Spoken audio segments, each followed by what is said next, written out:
네, 안녕하세요. 반갑습니다. 저는 경기 동부과수농협의 지도상무 허환입니다. 오늘은 과수원에 발생하는 노린재의 피해 분석과 또 생태 그리고 방제법에 대해서 말씀을 드리겠습니다. 교과서에 나와 있는 노린재에 대한 내용도 설명이 있지만 실제 그 설명을 바탕으로 해서 현장에서 과수원에서 어떻게 피해가 이루어지고 또 어떻게 발생하는지에 중점을 더 둬서 여러분들한테 알기 쉽게 강의를 드리려고 노력을 하겠습니다. 노린재에 대해서 먼저 위치를 좀 아는 게 중요할 텐데요. 노린재는 노린재의 그 위치를 보면 우리가 생물을 분류할 때 계문, 강목, 과, 속, 종 이렇습니다. 동물, 개, 그렇죠? 절지 동물, 문 이렇게, 그 다음에 곤충, 강 이렇게 보시면 되겠습니다. 그리고 밑으로 쭉 이렇게 내려가는데요. 이제 목이 이제 여기 보면 매미목입니다. 매미목이 여기 노린재가 해당되는 게 되겠습니다. 그래서 이 곤충강은 대부분의 이제 농업해충에 속하게 되고요. 이제 그런 형태라고 보시면 될 것 같습니다. 그다음에 이제 거미강이 있는데요. 거미는 진드기, 또 응애, 여러분들 싫어하시죠? 예, 이제 속하게 되겠습니다. 그리고 이제 그 곤충강 중에서도 유시야강, 유시가 뭐냐면은 시가 날개 시자입니다. 그러니까 날개가 있는 그런 종류하고요. 무시, 날개가 없는 거죠. 그래서 이제 날개가 없는 해충이 있고요. 그 다음에 이제 요 날개가 없는 해충 중에서도 신시류, 신시류는 뭐냐면 날개를 접을 수 있는, 고시류는 날개를 못 접는 겁니다. 날개 못 접는 거, 잠자리 같은 거 못 접죠? 여러분들 잠자리 보시면 날개 접는 거 못 보셨죠? 그냥 앉으면은 날개를 쭉 펼친 상태로 있잖아요. 근데 이제 신시류는 날개를 접을 수 있는 건데 그 중에서도 내시류와 외시류가 있습니다. 내시류는 조금 어려운데 완전 변태를 하는 겁니다. 완전 변태. 완전 변태는 알, 유충, 번데기, 성충 이렇게 바뀌는 겁니다. 변하는 거죠. 이거의 특징은 뭐냐면은 이 각 단계마다 모양이 전부 다 바뀐다는 겁니다. 그래서 유충과 성충은 모양이 완전히 판이하게 달라요. 판이하게 다르고요. 그래서 유충과 성충의 모습은 다릅습니다. 근데 이 외시류는 불완전 변태라고 하는데요. 불완전 변태. 요거는 알과 약충과 성충으로 바뀝니다. 그래서 물론 단계마다 조금 차이는 있습니다만은 약충과 성충의 모습이 비슷해요. 예, 그러니까 어린 벌레라는 얘기죠. 그래서 유충이라고 안 그러고 약충이라고 합니다. 이 완전 변태를 하는 내시류는 대부분의 이제 여러분들이 잘 아시는 나방류가 그렇습니다. 나방류가 처음에 유충이 구더기 같이 생겨서 나중에 나방이 되죠. 이렇게 예쁜 나방이 되죠. 나방이 그림을 잘 못 그려서 날개가 있고 날개죠. 예, 완전히 달라지죠. 여러분들이 싫어하시는 순나방, 예, 그 다음에 심식나방 뭐 이런 것들이 이제 내시류가 되겠고요. 외시류는 말씀드린 것처럼 응애도 이제 응애는 내시류는 아닙니다. 예, 그래서 어쨌든 불완전 변태를 하고요. 그 다음에 이제 노린재, 매미충, 예, 매미충, 깍지벌레 이런 것들이 이제 주로 외시류가 되겠습니다. 그래서 노린재는 이 외시류에 속하게 되고요. 외시류 중에서도 매미목, 옛날에는 매미목과 노린재목이 따로 분류가 되어 있었습니다만 지금은 매미목 안에 노린재가 같이 들어가 있는 이런 형태라고 보시면 되겠습니다. 그래서 외시류는 노린재, 총채벌레, 메뚜기, 집게벌레 뭐 여러 가지가 있습니다. 강도래 뭐 이렇게 쭉 있는데요. 어쨌든 이 매미목은 이 농업해충으로 굉장히 그 중요한 위치를 차지하고 있고요. 대부분의 농업해충이 대부분 이 매미목에 많이 속해 있다, 이렇게 이해를 하시면 좋을 것 같습니다. 그래서 노린재는 외시류 중에서 노린재목에 들어간다. 그러니까 매미목에 속하는 노린재목이다, 이렇게 이해하시면 되겠습니다. 노린재는 중요한 게 여기서 해충의 형태를 아셔야 되는데요.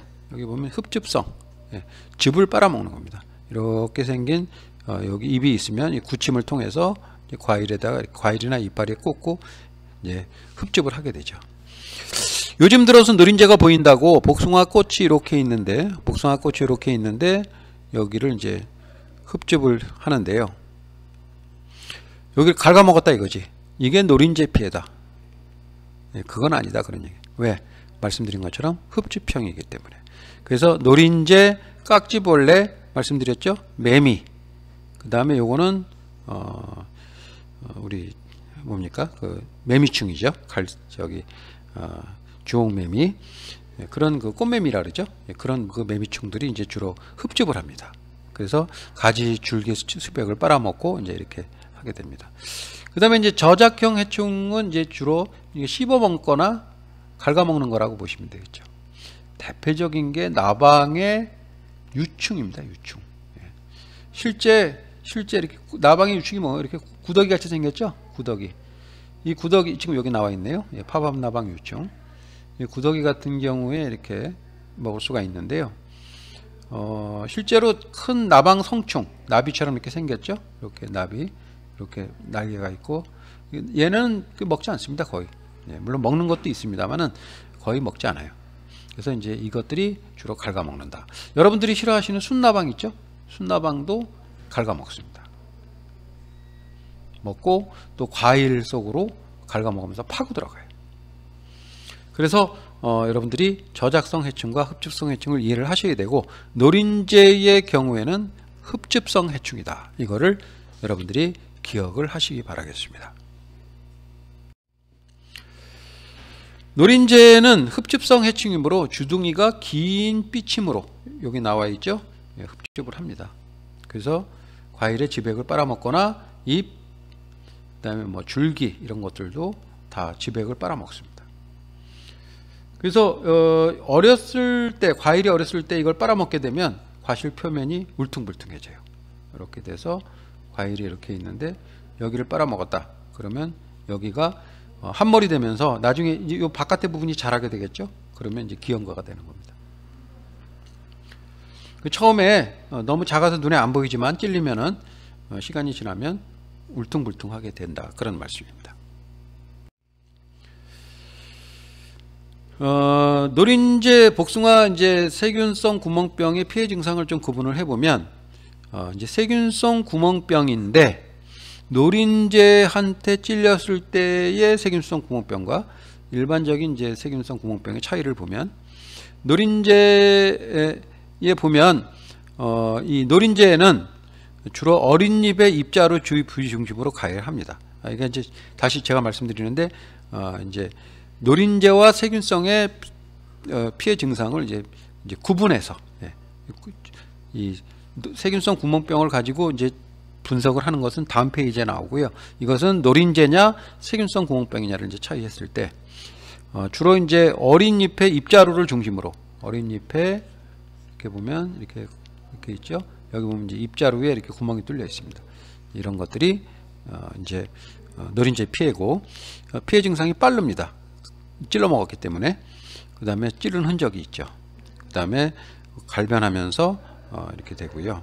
그 다음에 중상부의 피해가 심합니다. 과일에 이렇게 보면 이렇게 위쪽에 이제 피해가 심하고요. 세균성 구멍병에 걸렸을 때는 이제 특정 부위만 그런 게 아니라 전체 부위에서 골고루 발병을 하고요.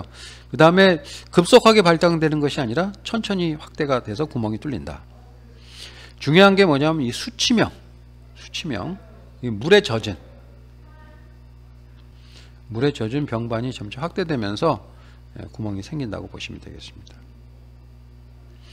그 다음에 이 수치명이 확대되면서 갈색으로 변하면서 병반이 움푹 패이고요. 이거는 이 세균성 구멍병으로 인한 그 구멍 뚫리는 것은 주로 과일의 아래쪽에 중하부에 피해가 심각하다 이렇게 이해하시면 되겠습니다. 자, 요 과실 세균 구멍병만 가지고 요게 이제 일반적으로 발생했을 때와 요거는 이제 노린재에 의한 세균 구멍병 차이가 어떻게 있느냐? 그러니까 원인이 일반적으로 세균성 구멍병이 왔을 때와 노린재에 의해서 세균성 구멍병이 왔을 때의 차이는 일반적인 경우에는 적과 시기 전후로 해서 8월달까지 서서히 증가합니다. 그러니까 이렇게 서서히 증가합니다. 그 다음에 과일 아랫부위에 피해가 많습니다. 이렇게 보시면 이렇게 아랫부위에 이제 피해가 많고요.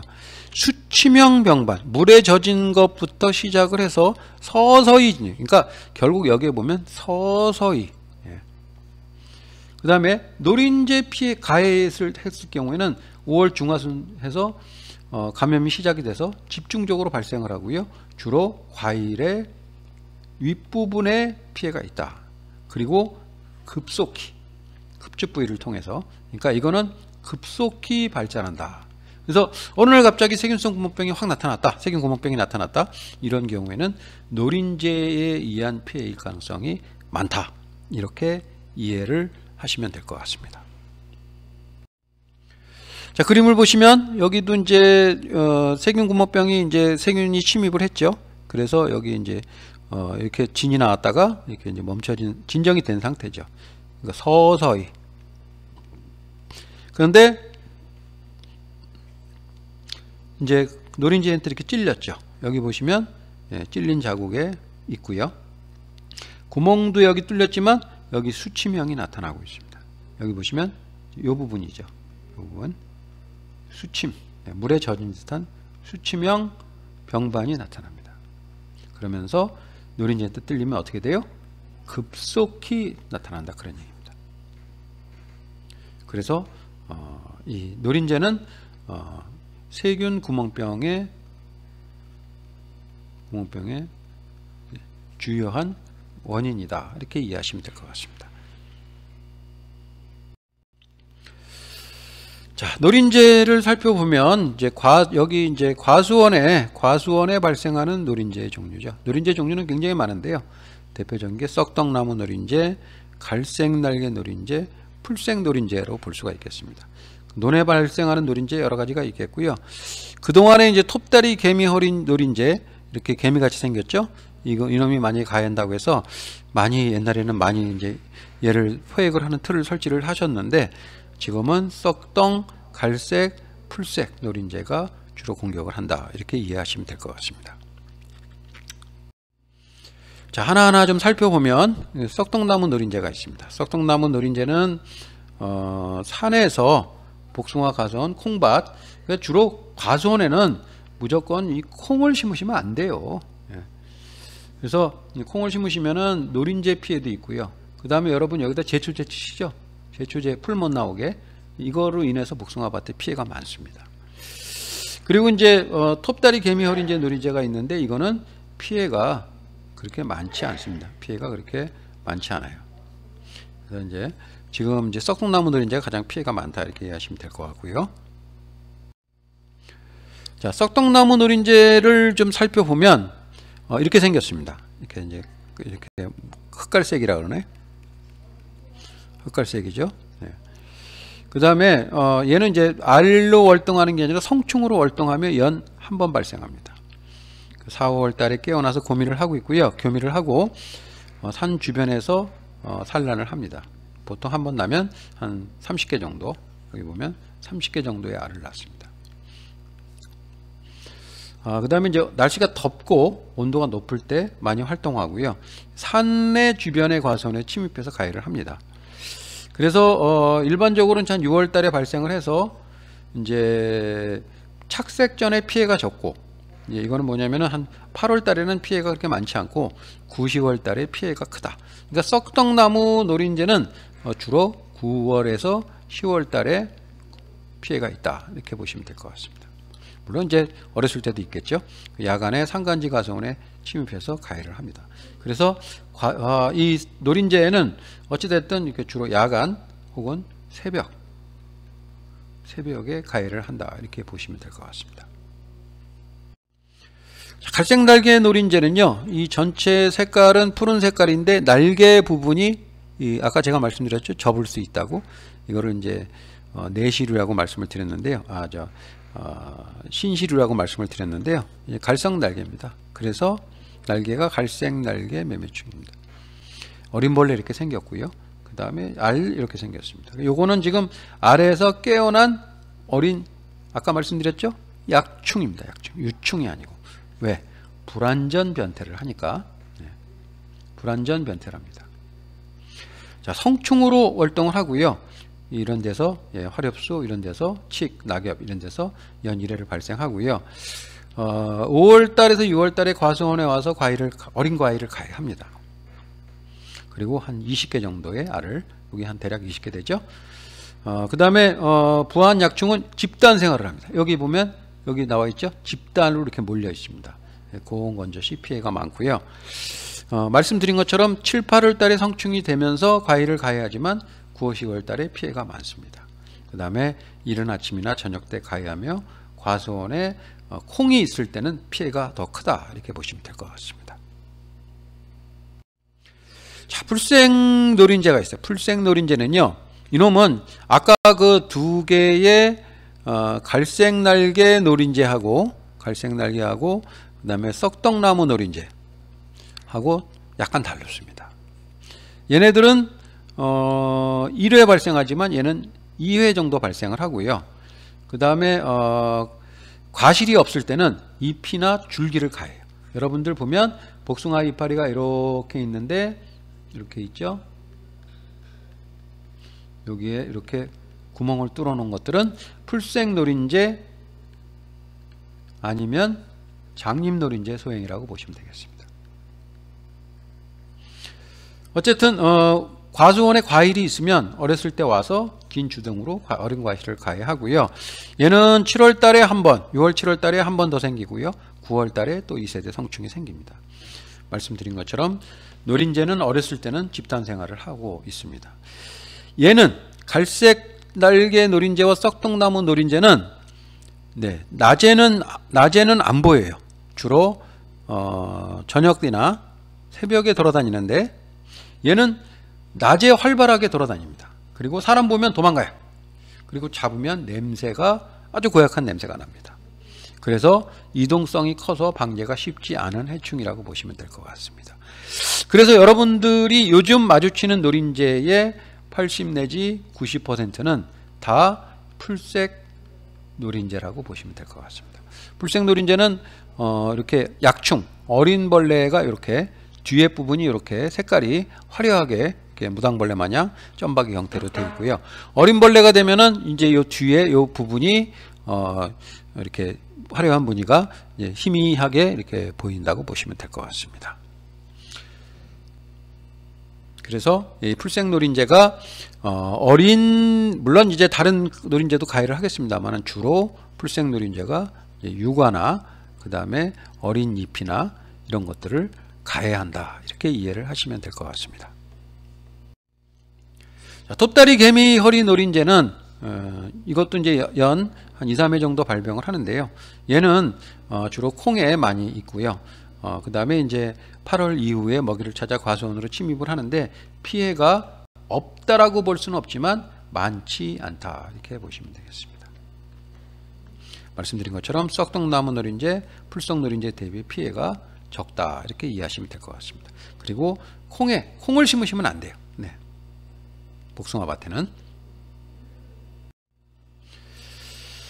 자, 노린재에 의한 피해가는 복숭아가 찔리면 이렇게 진이 나오고 이제 흡즙 자국이 있고, 또 여기에 수치명 병반이 생기면서 이게 세균 구멍병으로 진행이 됩니다. 진행이 되고요. 또 여기 배의 경우에도 이렇게 찔리게 되면 이렇게 이제 스펀지화가 되죠. 스펀지화가 되면서 과일이 이제 움푹 들어가는 그런 기형과가 됩니다. 그래서 좋지 않죠. 노린재에 의한 병의 방제 효과를 조금 따져보면 노린재를 방제를 했을 때는 세균 구멍병이 어렸을 때 유과기죠. 유과기 때 74%가 방제가 되고요. 안 하면은 2.2%. 극단적이죠. 네. 안 하면이 아니라 노린재 방제를 했을 때 이제 그 이병과율이 2.2%고 경감 효과가 74.7%입니다. 그 다음에 노린재 무방제고는 이병과율이 아니라 그렇죠. 입양가율이 8.7%고 방제 효과는 이제 거의 없습니다. 그러니까 경감 효과는 거의 없습니다. 그 다음에 잿빛무늬병 같은 경우도 입양가율이 방제를 하시게 되면 노린재를 2.4%고 그 다음에 38.5%의 경감 효과를 누리는데 입양가율이 3.9%입니다. 그러니까 4%죠. 방제 안 하시면 잿빛무늬병은 10개 중 4개가 걸린다는 얘기죠. 여기 보시면 이 세균 구멍병도 여기 보시면 입양가율이 2.2%니까 10개 중 2개 내지 3개가 세균 구멍병에 걸린다. 이렇게 보시면 될 것 같습니다. 복숭아는 이따가 그래프로 다시 설명드리겠습니다만은 이제 5, 6월 달하고 8, 9월 달에 많습니다. 이 초반부에 5월, 6월 달에 생기는 것들은 유과기, 어린 과일의 과실을 흡집하기 때문에 복숭아에 진이 나오고 세균 구멍병이 감염이 되고 나중에 시간이 지나면 이렇게 기형과가 되기 때문에 피해가 심각합니다. 그래서 유과기 때는 중요한 게 이 기형과의 원인이 되고 그 다음에 천공병, 세균 구멍병의 원인이 됩니다. 그래서 피해가 막심하죠. 그래서 여러분들이 방제를 철저히 하셔야 됩니다. 말씀드린 것처럼 노린재는 이렇게 주둥이가 긴 삐침으로 흡집이 되기 때문에 갉아먹질 않습니다. 그래서 유과기 때 피해가 심각하다 이렇게 이해하시면 될 것 같아요. 9월 달에 수확기 때 발생하는 노린재를 살펴보니까 대부분이 썩떡나무 노린재, 아까 제가 말씀드렸죠. 이렇게 생긴 놈이 장원항도 복숭아에 들어갔고요. 그 다음에 이제 갈색 날개 노린재가 또 여기 이게 아까 색깔이 이게 푸른색이었지만 지금은 이제 오래돼서 색깔이 이제 전부 다 이렇게 색깔이 갈색으로 변했습니다만은 어찌됐든 이게 갈색 날개 노린재다 그 말씀을 좀 드릴게요. 그리고 지금 현재 이렇게 송산리 산 24 용풍저수지 옆에 있는 과수원에서 채집한 노린재라고 보시면 될 것 같습니다. 썩떡나무 노린재가 한 70%, 갈색 날개 노린재가 대략 한 30% 차지한다. 여기에서는 풀색 노린재는 없다. 있긴 있지만 그렇게 많이 발생하지 않고 거의 썩떡나무 노린재와 갈색 날개 노린재가 많이 보인다. 이렇게 이해하시면 될 것 같습니다. 그래서 이 9월 달에 노린재가 추워서 들어갔는지 맛있는 복숭아를 빨아먹기 위해서 갔는지 알 수가 없어요. 이렇게 많이 들어가 있습니다. 이 봉지 속에 들어가 있는 복숭아가 추워서 들어간 건지 아니면 정말 아까 말씀드린 것처럼 빨아먹기 위해서 들어간 건지 알 수가 없기 때문에 제가 이걸 24시간 동안 지켜줄 수도 없고 그래서 정말 이거 빨아먹는 건지 저도 궁금하게 생각이 되어졌어요. 그래서 봉지 속에 노린재가 2-3마리 정도 들어있는 과일을 저희가 수확을 했습니다. 그래서 노린재가 과연 이 과실을 흡집을 할까 궁금해서 저희가 작년도 9월 15일 날 과수원에서 송산리 산 25에서 노린재가 들어가 있는 봉지를 수확을 해서 조사를 했습니다. 이 복숭아는 바깥에 털이 있잖아요. 그래서 이 털을 저희가 알 수가 없었기 때문에 털이 있으면 이제 노린재 흡집 구멍이 알 수가 없었기 때문에 보이지가 않기 때문에 복숭아 표면의 털을 물에 씻었습니다. 그래서 깨끗이 여기를 물로 씻었어요. 그러니까 어떻게 돼요? 털이 뭐 아주 없어지진 않지만 제거가 됐겠죠. 깨끗하게 제거를 한 털을 가지고 복숭아 현미경으로 노린재에 흡축구멍이 있는지 조사를 해봤어요. 그래서 현미경이죠. 이렇게 생겼습니다. 이걸로 흡축구멍을 조사를 해보니까 여기 보시면 정상적인 복숭아의 과피는 이렇게 이제 숨구멍이 있으면서 이렇게 보이는데요. 노린재라고 추정되는 이 흡축구멍이 이렇게 보였습니다. 근데 이거를 제가 노린재가 찝었는지 아니면 다른 원인에 의해서 구멍이 뚫렸는지 알 수가 없잖아요. 추정을 한 거죠. 그래서 지금 여기 이 노린재 흡축구멍으로 추정이 되지만 이게 확신을 못 하겠더라고요, 제가. 그래서 또 여기 만약에 뭐 상처가 생겼다면 당연히 복숭아 같은 경우에 진이 나와야 되는데 진도 나오지 않고 또 이게 언제 찔렀는지 알 수가 없어요. 추정이 불가했습니다. 그래서 여러분들도 잘 아시는 바와 같이 노린재가 흡축을 했다면 진이 나올 것이다. 보통 복숭아는 과일이 됐든 가지가 됐든 상처가 생기면 상처에 뭐가 나온 거예요? 회복하기 위해서 이제 진이 나오죠. 수지라 그러죠. 순이, 악교. 이 진이 나오게 되는데요. 그래서 저희가 생각하기에 이 노린재가 만약에 흡집을 해서 가해를 하게 되면 반드시 진이 나올 것이다. 그런데 수확이 임박한 거, 그러니까 거의 이제 내일 모레 딸 거예요. 과실을 현미경으로 조사를 해본 결과 흡축구멍이라고 보이는 구멍에서는 진이 보이지 않았습니다.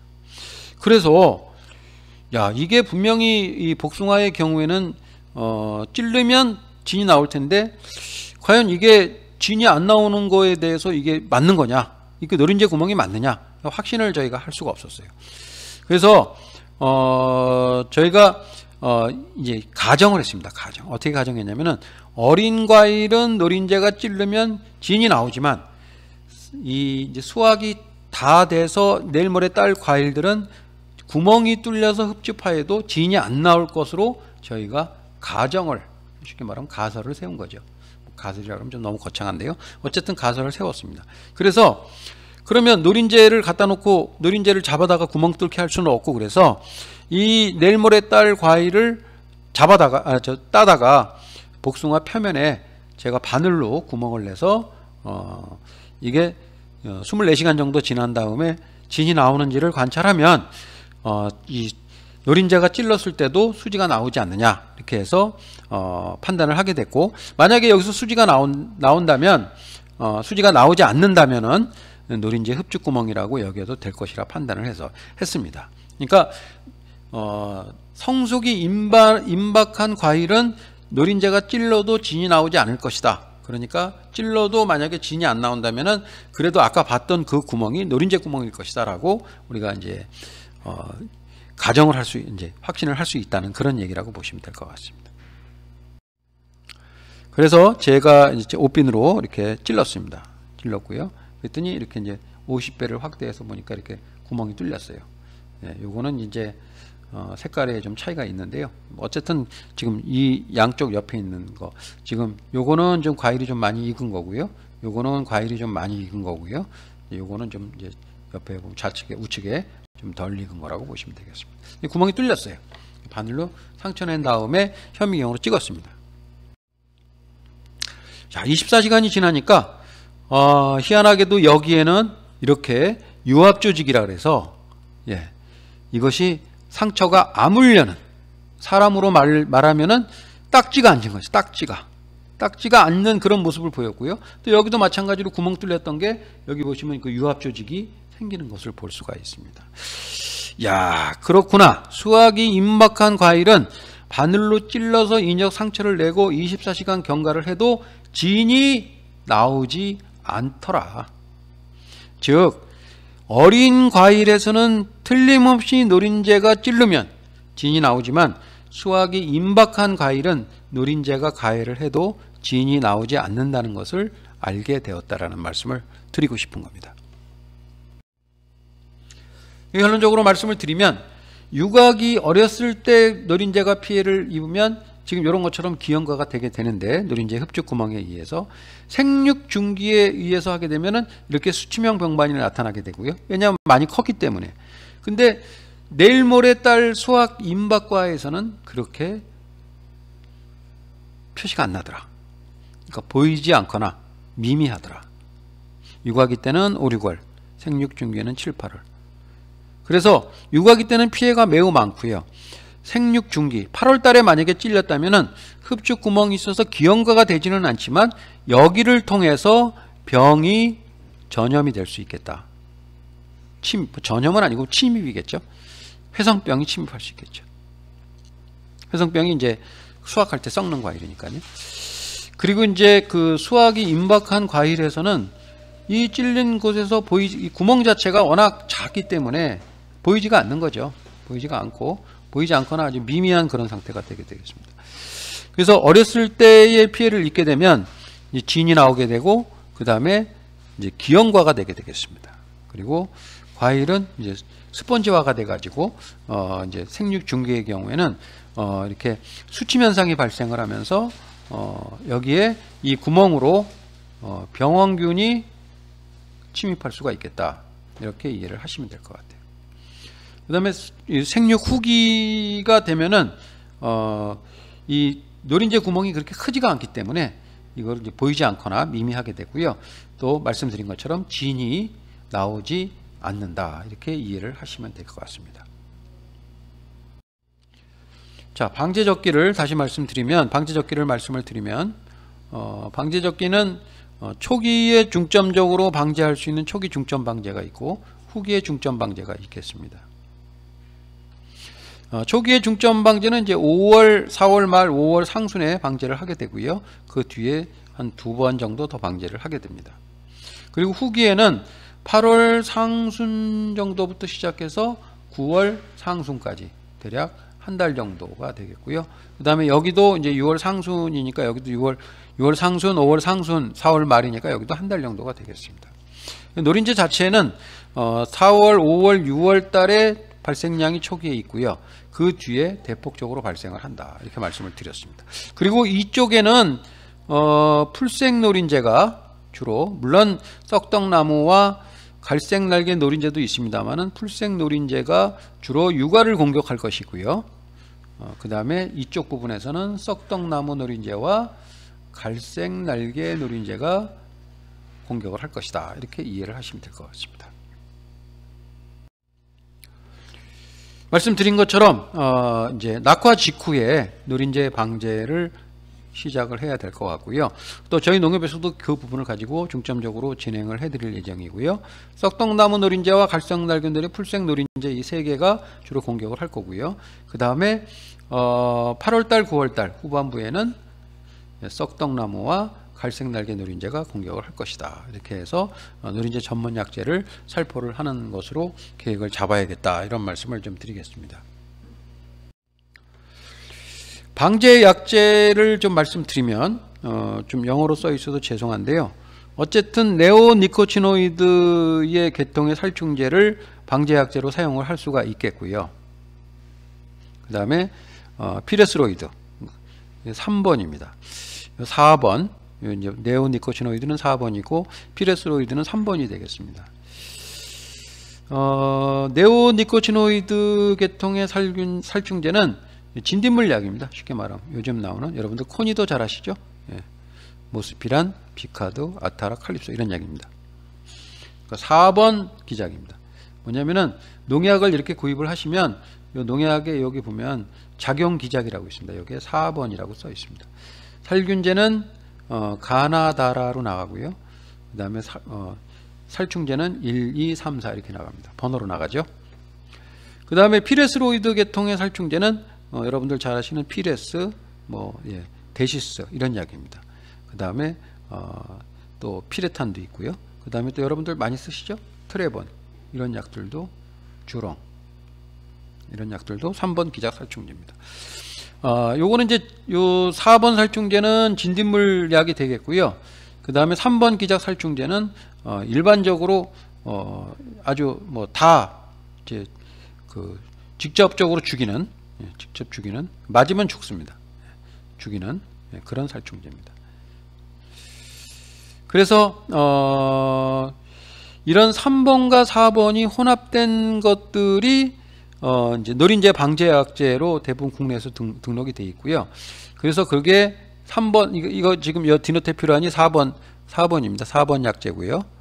여기 에토펜프록스가 이제 트레본인데요. 이게 이제 3번 약제가 되겠습니다. 그래서 팬텀, 보스, 오신, 슐탄 뭐 이런 것들, 명타자, 트레본, 슈페리온. 그래서 이거를 합쳐 놓은 게 여러분들이 잘 아시는 청실, 홍실입니다. 네, 청실, 홍실은 여러분들이 어디서 많이 들으셨죠? 여러분들 그 돌발해충 약의 사용을 많이 이제 하시는 거라고 보시면 될 것 같고요. 그래서 돌발해충이 뭐가 있죠? 여러분들 잘 아시는 매미충이죠. 매미충 중에서도 제가 말씀드렸죠. 선녀벌레 이런 것들도 다 똑같은 매미충입니다. 이것도 또 갈색 날개 매미충. 그래서 청실홍실을 쓰는 것입니다. 자, 그래서 지금 3번과 4번 약제를 중심으로 하는 노린재 방제 약제가 국내에는 등재가 되어 있다. 이렇게 보시면 될 것 같습니다. 등록이죠. 등록이 되어 있을 것이다. 이렇게 이제 됐다. 이렇게 말씀드릴 수가 있겠어요. 자, 디노테퓨란이 아까 말씀드린 것처럼 4번 살충제인데 여기 이제 이 디노테퓨란이 이제 원명입니다. 그러니까 4번 살충제긴 한데 이게 이제 그 농약의 일반명입니다. 일반명. 그래서 디노테퓨란이라는 게 오신 팬텀이라는 상표명인데 이게 이제 국립원예특작과학원의 원예항공과의 양창열 박사가 시험을 해봤더니 이 디노테퓨란을 뿌려놨더니 일주일 동안 이 노린재가 오지 않는 기피 효과가 있었다. 이런 의견이 있었고요. 에토펜프록스는 3번이라고 아까 제가 말씀을 드렸습니다. 트레본, 세베로 이런 이야기고요.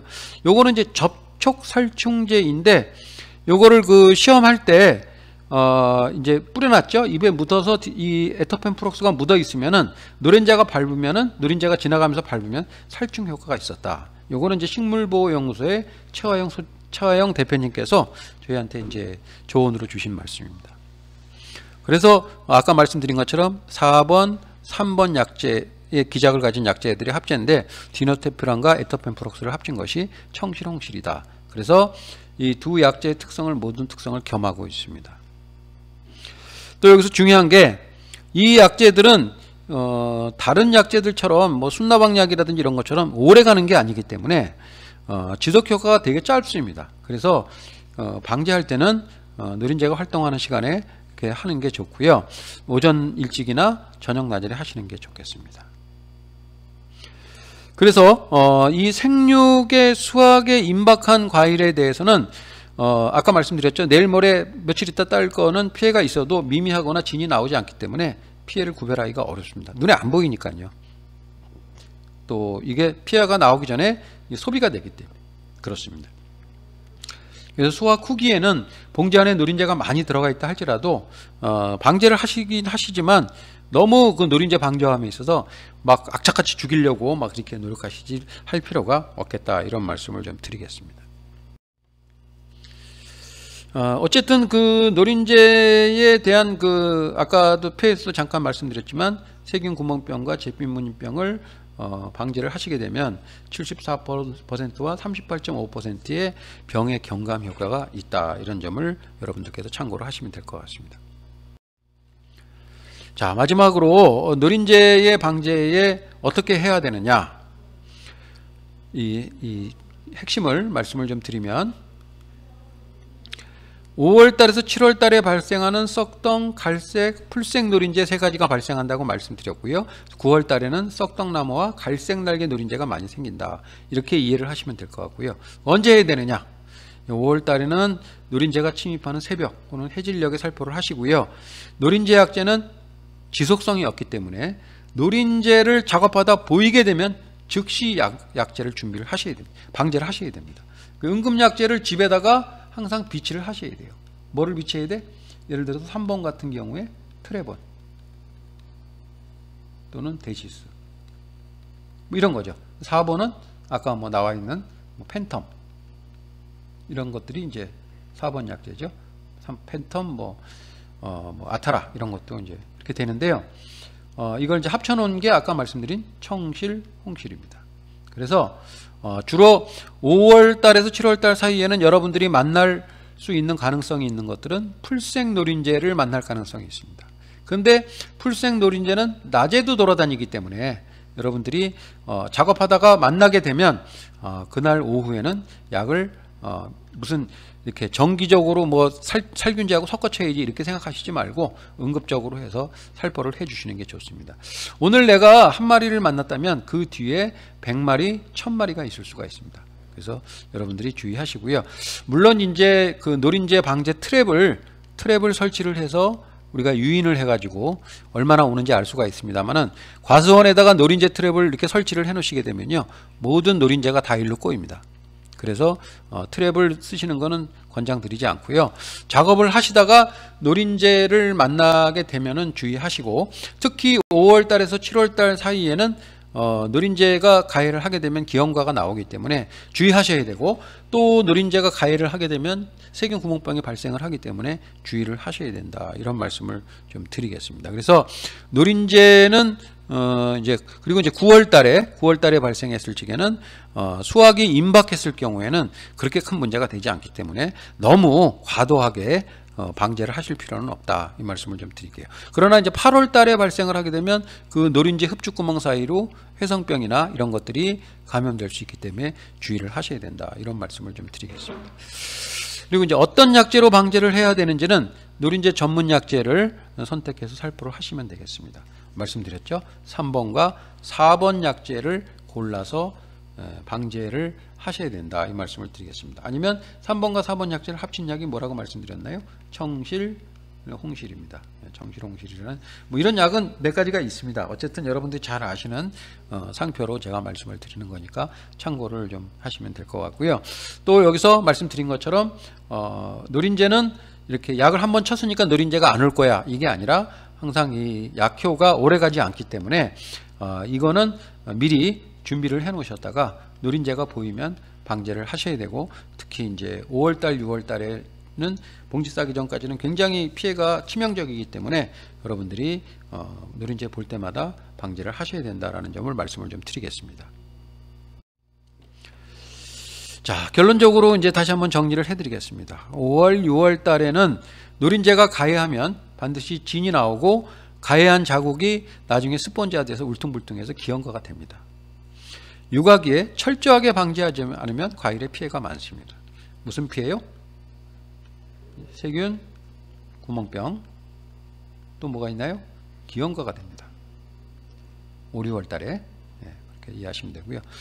또 수확이 임박하지 않았어요. 장원황두 같은 게 8월 달에 구멍이 찔렸다면 그때는 이제 그 부위로 회성병에 감염이 될 수가 있습니다. 그래서 나중에 수확기 때 그 부분이 썩어서 부패가가 나올 우려가 있습니다. 자, 이제 수확이 며칠 안 남았어요. 냄새가 나고 맛있게 익었는데 그런 것들은 노린재가 가해하면은 진이 안 나옵니다. 보셨죠? 제가 설명드린 거. 그 다음에 노린재의 굳힌구멍은 아주 작기 때문에 눈에 보이지 않습니다. 그래서 수확이 임박해 있다면 소비자도 또 그걸 수확하는 농민도 알 수가 없어요. 그러니까 너무 거기에 민감하셔가지고 우리 9월 달에도 보면 노린재가 많은데 어떻게 하면 좋죠? 막 이렇게 와서 얘기하시는데요. 약도 치기가 어렵죠.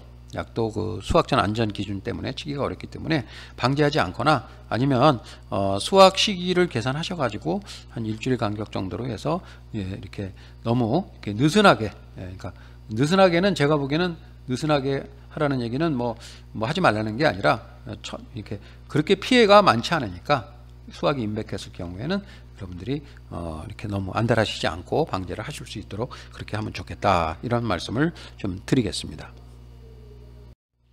네, 이상으로 노린재의 생태와 특성과 방제 방법에 대해서 설명을 좀 드렸습니다. 자, 오늘 교육이 어떠셨는지 잘 모르겠습니다만 최선을 다해서 여러분들 이해를 돕기 위해서 노력을 했습니다. 자, 오늘 교육을 잘 들으셨으면요, 교육 이수 등록 전화번호로 전화하시면 되겠습니다. 전화번호는 070-4519-148입니다. 070-4519-148입니다. 일로 전화하시면 등록되었습니다라는 목소리가 나옵니다. 그러시고 끊으시면 저희가 이제 나중에 데이터베이스 조사를 해서 그 안에 등록된 전화번호를 해서 여러분들한테 수료 등록 처리를 해드리도록 하겠습니다. 네. 이상으로 누린제의 방제법에 대해서 설명을 드렸고요. 다음번에는 좀 더 좋은 강의를 가지고 여러분들한테 찾아뵙도록 노력하도록 하겠습니다. 이상으로 강의를 마치도록 하겠습니다. 감사합니다.